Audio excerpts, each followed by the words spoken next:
Hello everyone, welcome to UPSC IQ tab.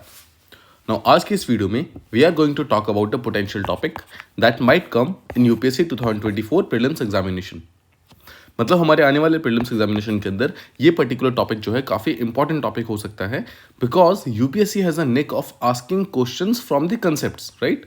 UPSC अक्सर concept based question पूछता है। जैसा आप जानते हैं, लास्ट यूपीएससी प्रीलिम्स के अंदर एक क्वेश्चन पूछा गया था कि ग्रीन वॉशिंग क्या होती है। ठीक है, तो उस तरीके से जो शॉर्ट टर्म्स होते हैं, जो नए नए टर्म्स होते हैं, उन टर्म्स से यूपीएससी अक्सर क्वेश्चंस पूछता रहता है। सो एक नया टर्म है जो कि न्यूज़ के अंदर चल रहा है काफ़ी। The term is called as 15 minute city. So 15 minute city क्या है एग्जैक्टली, उसको हम समझते हैं। पहली चीज़ तो समझिए, ये एक अर्बन प्लानिंग का आइडिया है। मतलब कि बेसिकली दो टाइप के टाउन्स होते हैं, rural towns and urban towns. So ये एक अर्बन प्लानिंग का आइडिया है, यानी कि अर्बन टाउन्स के लिए है, जहाँ पर ये कोशिश की जाती है कि जितने भी असेंशियल सर्विसेज हैं, जैसे कि school, hospital, right, work place, ये सब चीज़ें हमारे घर से कम वॉक पे होना चाहिए। मतलब शॉर्ट वॉक पे होना चाहिए, या फिर हम बाइक राइड से वहाँ तक पहुँच सकें। और सिंपल शब्दों में समझे तो किसी के घर से लेकर के कोई भी जो इंपॉर्टेंट प्लेसेस हैं, लेट्स से स्कूल है, एजुकेशन प्लेसेस है, और लेट्स से कॉलेजेस हैं, या फिर हॉस्पिटल हैं, लेट्स से डिस्पेंसरीज हैं, या फिर वर्क प्लेस है, ऑफिसेस है, ये जितने भी इंपॉर्टेंट प्लेसेस हैं, ये सब के सब 15 मिनट से कम के रास्ते में होना चाहिए। मतलब सब के सब आसपास होने चाहिए। इसी पर्टिकुलर कंसेप्ट को बोलते हैं 15 मिनट सिटी कंसेप्ट, जहां पर किसी के घर से जितने भी इंपॉर्टेंट असेंशियल सर्विसेज है, उसका डिस्टेंस बहुत ज़्यादा ना हो, उसका डिस्टेंस बहुत छोटे छोटे हो, जहां पर वो लोग शॉर्ट वॉक के थ्रू भी जा सके, और ज़रूरत पड़ने पर अगर 15 मिनट दूर है तो बाइक के थ्रू जा सके। ठीक है, आई होप आप ये कंसेप्ट समझ गए हैं कि 15 मिनट सिटी का मतलब क्या है। एक बार फिर से देखते हैं। 15 मिनट सिटी का सीधा सा मतलब है कि किसी के घर से जितनी भी एसेंशियल सर्विसेज हैं, उन सब का मैक्सिमम डिस्टेंस 15 मिनट के अंदर कवर हो जाना चाहिए, वेदर शॉर्ट वॉक के थ्रू या फिर कोई इजी मोड ऑफ ट्रांसपोर्ट के थ्रू। ठीक है, ओके। ये पर्टिकुलर टर्म जो है, एक फ्रेंच फिलोसोफर है, एक बेसिकली फ्रेंच प्रोफेसर है, कार्लोस मोरेनो। इन्होंने 2016 में ये पर्टिकुलर टर्म दिया था, बट ये टर्म जो है आकर 2023-2024 में काफ़ी ज़्यादा न्यूज़ में चल रहा है। इसका मेन एम ये है कि ये प्राइवेट व्हीकल से दूर होना चाह रहा है और ये पब्लिक व्हीकल के ऊपर फोकस कर रहा है। इसका कहना यह है कि प्राइवेट व्हीकल कम से कम यूज़ होना चाहिए, बिकॉज प्राइवेट व्हीकल के यूज़ होने के कारण ही पॉल्यूशन बहुत ज़्यादा बढ़ रहा है। और पॉल्यूशन को कम करना राइट नाउ बहुत इंपॉर्टेंट है, अगर हम ग्लोबल वार्मिंग को रोकना चाहते हैं तो, अगर हम क्लाइमेट चेंज को फिर से एक बार रिवर्स करना चाहते हैं तो। ठीक है, so I hope this is clear कि प्राइवेट व्हीकल से दूर जाना है। दैट इज वाई वो ये बोलता है कि सारे के सारे एसेंशियल सर्विसेज अगर आसपास में होंगे तो लोगों को प्राइवेट व्हीकल्स खरीदने की जरूरत नहीं पड़ेगी। They won't have to buy cars, motor bikes, right, ये सब चीज़ें खरीदनी नहीं पड़ेंगी for the use of transportation. इसके अलावा जो ये 15 मिनट सिटी कंसेप्ट है, ये 4 मेन पिलर्स के ऊपर बेस्ड है। पहला है प्रॉक्सिमिटी। प्रॉक्सिमिटी का मतलब है कि जितने भी एसेंशियल सर्विसेज है सबके सब प्रॉक्सिमम होने चाहिए, मतलब सबके सब आसपास होने चाहिए, यानी कि डिस्टेंस जो है वो बहुत कम होना चाहिए घर से उस एसेंशियल सर्विस के लिए। दूसरा है डाइवर्सिटी। डाइवर्सिटी मतलब कि अगर हमें डिस्टेंस कम करना है, इसका ये मतलब नहीं कि हम एसेंशियल सर्विसेज को ही कम कर दें। तो इसका ये मतलब नहीं कि हम हॉस्पिटल्स को बनाए ही ना, स्कूल्स को बनाए ही ना। बेसिक मतलब ये है कि डाइवर्सिटी होनी चाहिए एसेंशियल सर्विसेज के अंदर भी।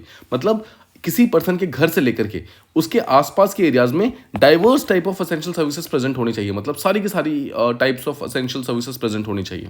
इसके अलावा डेंसिटी होनी चाहिए, मतलब कि जो पॉपुलेशन है, पॉपुलेशन भी अच्छी खासी होनी चाहिए। ऐसा नहीं कि पॉपुलेशन को हम वहाँ पर डिक्लाइन कर दें, हम पॉपुलेशन के साथ यहाँ पर कॉम्प्रोमाइज़ नहीं कर रहे हैं, बिकॉज 15 मिनट सिटी का कंसेप्ट एक ये भी है कि हम ज़्यादा से ज़्यादा पॉपुलेशन को कम से कम जगहों पर रख सकें, राइट। ये एक अर्बन सिटी की प्लानिंग कंसेप्ट है।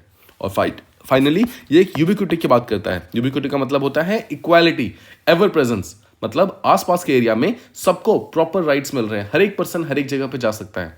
ये कंसेप्ट है। यहाँ पे 4 पिलर्स हैं जो कि बेसिकली यहाँ पर 15 मिनट सिटी को काफ़ी यूनिक बनाते हैं और काफ़ी इंपॉर्टेंट बनाते हैं।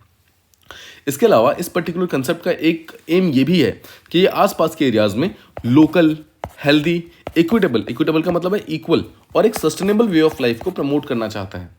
लोकल वे ऑफ लाइफ क्यों? बिकॉज एक छोटी जगह में अगर एक साथ ही सारी चीज़ें प्रेजेंट है तो ऑब्वियसली सब लोग एक दूसरे को जानते हैं, एक प्रॉपर कम्युनिटी थ्राइव हो सकती है वहाँ पर, एक हेल्दी कम्युनिटी थ्राइव हो सकती है, एक इक्विटेबल यानी कि इक्वल कम्युनिटी थ्राइव हो सकती है। और इसके अलावा अगर सब लोग साथ में मिलकर रह रहे हैं, सब साथ में मिलकर के सारे रिसोर्सेज को प्रॉपरली इस्तेमाल कर रहे हैं, तो हम एक सस्टेनेबल वे ऑफ लाइफ को भी क्रिएट कर सकते हैं।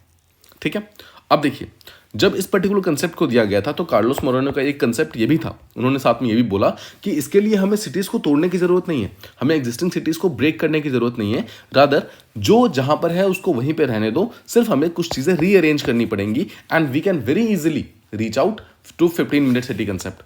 मतलब कि हमें कुछ भी तोड़ने फोड़ने की जरूरत नहीं है, बहुत आसानी से हम किसी भी चीज़ को यहाँ पर रीअरेंज कर सकते हैं। मतलब जो चीज़ें पहले यहाँ पर थी उसको हटा करके यहाँ कर दो, इस तरीके से जो स्कूल्स दूर हैं उन स्कूल्स को आस पास में ले आओ, पास की कोई बिल्डिंग को लेकर के उसमें स्कूल बना दो, पास की कोई बिल्डिंग लेकर वहाँ पर हॉस्पिटल बना दो, राइट। सो रीअरेंजमेंट की ज़रूरत है, किसी भी चीज़ को डिमोलिश या फिर रीबिल्ड करने की ज़रूरत नहीं है यहाँ पे। सो कंस्ट्रक्शन इंक्रीज नहीं होगा यहाँ पर, ठीक है, हमें ये ध्यान रखना है, रादर ये रीअरेंजमेंट होगा सिटीज़ का। इसके अलावा यहाँ पर एक मोबिलिटी कंसेप्ट भी आ जाएगा, ठीक है। कैसे, देखिए, अब बिकॉज सारी चीज़ें आसपास में हैं तो ज़्यादा लोगों को कार्स वगैरह खरीदने की ज़रूरत नहीं पड़ेगी। अब ज़्यादा लोग कार नहीं खरीदेंगे तो ऑब्वियसली वो सेविंग कर पाएंगे, सेविंग करेंगे तो इकोनॉमिकली वो स्ट्रांग हो जाएंगे। इसके अलावा साइक्लिस्ट लोगों को, पेडेस्ट्रियंस का मतलब होता है जो पैदल चलते हैं, इन सब लोगों को काफ़ी जगह मिल जाएगी वहाँ पर मूव करने के लिए। इसके अलावा अगर गाड़ियाँ कम से कम होंगी तो बच्चों के लिए काफ़ी सेफ एनवायरनमेंट बन जाएगा, बहुत आसानी से वो जा सकते हैं किसी भी पर्टिकुलर एरिया के अंदर। इसके अलावा जो पीपल विद डिसेबिलिटीज़ हैं, जो एल्डर्स हैं, इन सारे एरियाज़ के लिए, इन सारे लोगों के लिए बहुत ही सेफ एनवायरनमेंट बन जाएगा। बाहर ट्रैफिक का इशू नहीं होगा, बाहर एक्सीडेंट्स का इशू नहीं होगा, राइट। इसके अलावा जितने भी सोशल इंट्रैक्शंस है वो यहाँ पर कहीं ना कहीं इंक्रीज हो जाएंगे। सोशल इंटरेक्शन कैसे इंक्रीज होगा, बिकॉज जैसा हमने पहले बात की, एक हेल्दी इकोसिस्टम बन जाएगा आसपास में, एक हेल्दी और सस्टेनेबल वे ऑफ लाइफ बनेगा, एक सस्टेनेबल कम्युनिटी बनेगी, एंड दैट इज वाई एक बहुत ही अच्छा मोबिलिटी कंसेप्ट यहाँ पर क्रिएट हो सकता है। And obviously because private vehicles यहाँ पर कम हो रहे हैं, लोग कम से कम कार खरीद रहे हैं, तो यहाँ पर पॉल्यूशन का भी कंसेप्ट हम ला सकते हैं, तो पॉल्यूशन यहाँ पर कम हो जाएगा। हमारा मेन एम जो यहाँ पर हम क्लाइमेट चेंज से फाइट करना चाहते हैं वो भी कहीं ना कहीं हम कर पाएंगे अगर हम इस पर्टिकुलर चीज़ को सही तरीके से इस्तेमाल करते हैं। तो उम्मीद करता हूँ आपको 15 मिनट सिटी कंसेप्ट यहाँ पर प्रॉपर्ली समझ आ गया। ये चीज़ काफ़ी इंपॉर्टेंट है इस बार यूपीएससी के लिए, प्लीज़ इसे बार बार रिवाइज करते रहिएगा। जो भी इसके इंपॉर्टेंट कैरेक्टरिस्टिक्स हैं, इंपॉर्टेंट जो एजेंडाज हैं, उन सारी चीज़ों को आपको प्रॉपर्ली टाइम टू टाइम देखते रहना है and you will retain it like nothing else. और उसके बाद आप बहुत ही आसानी से एग्जामिनेशन के अंदर +2 मार्क्स ले सकते हैं। उम्मीद करता हूँ आपको इस पर्टिकुलर वीडियो से कुछ नया सीखने को मिला होगा। If you like this video, please give a thumbs up. Please do like, share and subscribe, and thank you so much for listening.